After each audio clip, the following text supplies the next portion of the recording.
Okay, Honda Civic 2016, magpapalit tayo ng engine mounting. Alright, so may nakaharang dyan yung tangke ng coolant, ano? Pero hindi na natin tatanggalin yan para hindi na tayo magkakalat ng coolant, ano? So tanggalin natin yung bolt nyan, then makikita kung saan yan dadaan.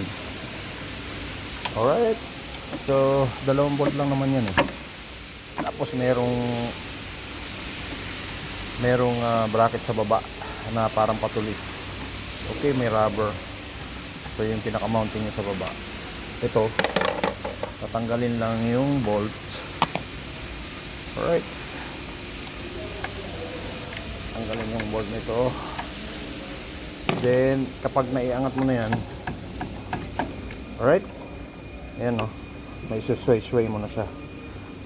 Tanggal ng bracket dito sa mounting, then dalawa, isa dun sa baba, tsaka tong 17 din dito sa kabila, then ito 19. Alright, tanggalin natin yung ground.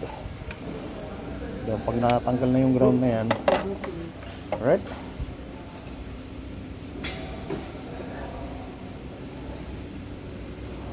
ready na siya.